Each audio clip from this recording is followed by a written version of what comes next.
Charles Barkley is a Hall of Famer, 11-time All-Star, and is the rare athlete that became a Hall of Fame broadcaster as well. And he is joining us right now down in Arizona. So, first of all, you're a guy that's good with people. You light a room up. If you go to a bar, you buy the drinks, and you've been stuck in your house for 5 months. This has been brutal for you, right? Brutal? No. We played golf every day, and we did cigars and tequila. We didn't drink during the week. We did cigars and tequila every weekend, every Friday and Saturday, and we played golf the rest of the days. So no, it's been I've been sad for all these people who lost their jobs and things like that. But for me personally, a lot of golf, a lot of bad golf, but a lot of tequila and cigars. All right. I stand corrected. That sounds like a good life to me. So it's interesting, Charles. If I was a commissioner, I would always be worried about an oncoming problem. And I'll just throw this out to you. The Clippers had 4 of their best players miss 10 games, 15, 20, 25. If the Clippers win and Kawhi wins, Paul George, Patrick Beverley, Landry Shamet miss all these games. If I'm Adam Silver, I'm like, whoa. That basically signifies rest up. You get judged on the playoffs. Don't worry about the regular season. I wonder if Adam Silver worries about that. Like, this Clipper team has taken the regular season like it's theater. They've taken it off. Do you think he worries about that? Oh, yeah. I heard you talking about that earlier. I think load management could be a big problem in the NBA in the future. First of all, we got a lot of issues going on right now. College sports will never be the same again with this pandemic.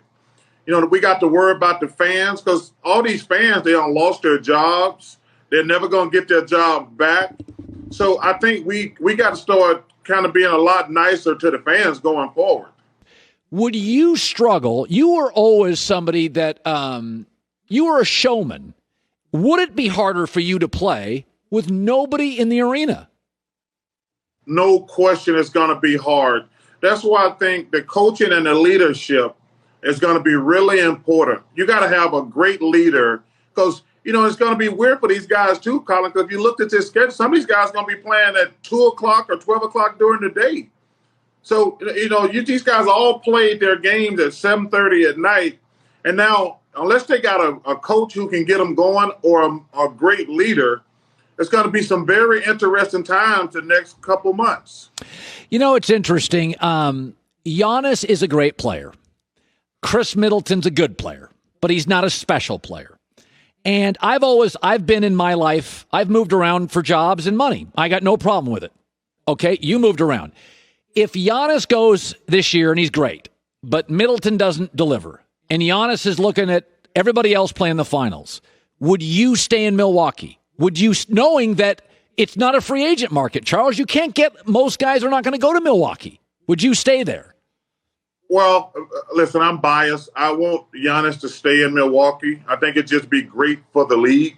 It'd be great if a small market team won.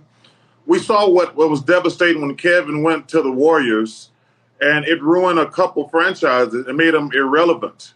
So I just hope he stays there. Listen, they got a really good chance this year. But also, listen, he's a young kid. Why? It always makes me laugh when guys have been in the league X amount of years, like, well, if he don't win this year, he should leave. Listen, they're going to be a contender for the next 3 or 4 years. But I don't like super teams. I think it just ruins the balance of the NBA. Yeah. Now, I mean, talk about when you left. You had a good experience in Phoenix, not as good in Houston. In Phoenix, you were a perfect fit. So take me back. You were in Philadelphia. I remember those were the years they used to call you the round mound to rebound, and you were exciting, and you take it one end of the floor to the other. Then you go to Houston, didn't fit as well. Then to Phoenix. Why did you leave? Was it money, opportunity, titles? Why'd you go? Well, the Houston thing was Phoenix just got rid of me. I had nothing to do with that one. But, you know, it was kind of weird to be in a situation with Giannis and comparing to myself. I probably stayed in Philadelphia 3 years too long, to be honest with you, because we didn't have good teams. We had the number 1 pick in the draft, and they gave it away for nothing, which was stupid, because I was all excited to play with Brad Daugherty because I thought we would have been perfect together. They gave it away for Jeff Ruland, who never played.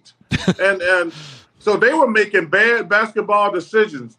But in fairness to Milwaukee, they're doing a really good job. They got the best defense in the NBA. The Lopez brothers been fantastic. They bought in Bledsoe. They're really trying. Now, if a player is wasting his career, I think that's totally different. But the Bucks, they got the best record in the NBA. Yeah. Okay, I got two questions, and I'm going to sound really dumb, but Joy and I have talked about this. When I was 27 years old, listen, if I was a pro athlete, I'm 27, and you're telling me for 8 weeks I'm going to be in a bubble, let's have a grown-up conversation. Sex.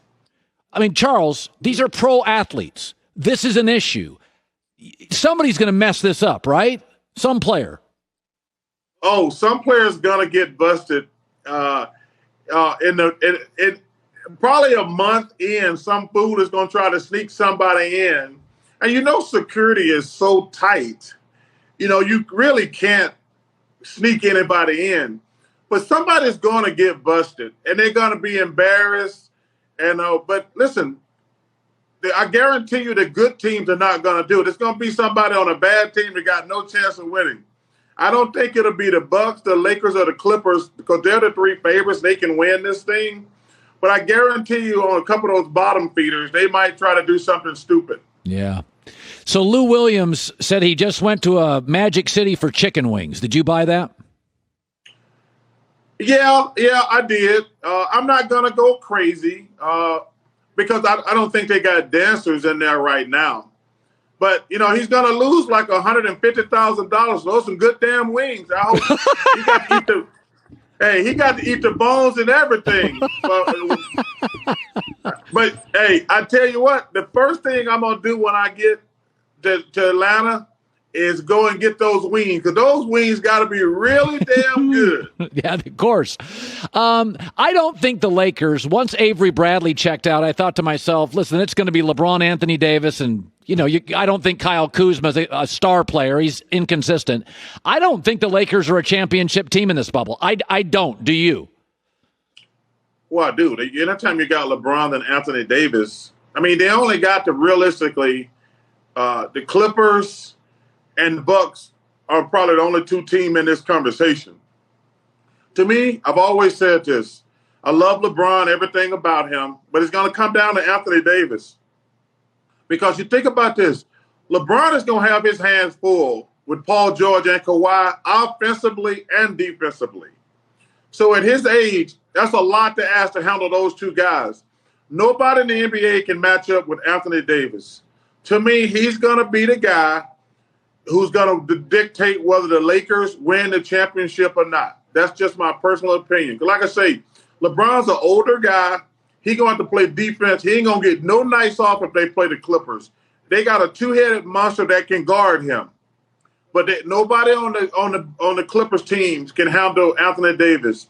I said this before, and I'll tell you right now. If the Lakers win the championship, it's going to be because of Anthony Davis. Yeah. Are you surprised? I love Zion. I think he has a natural charisma. I don't think you can teach it. You had it. Dr. J had it. Michael had it. There's not a lot of guys. Magic had it. A lot of guys are great players. They don't have it. Are you surprised how popular he is and how effective he's been? Well, I think a couple of reasons why. Number one, he seems like a great kid. I mean, he's getting some great. Well, he got David Griffin and Alvin Gentry. He says the right things. He does the right things. And, man, he got a ton of talent.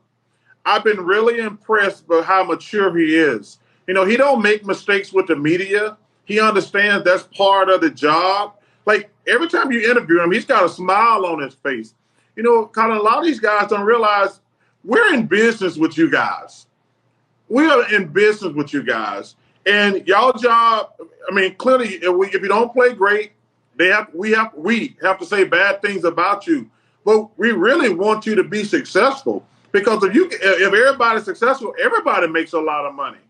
But I just love his personality, and man, he's really explosive. I just hope he can stay healthy. That's the biggest question. It's an interesting time in the NBA. I got into a discussion the other day with a friend, and I grew up as an NBA fan, and so did my friend. And we were talking about the NBA.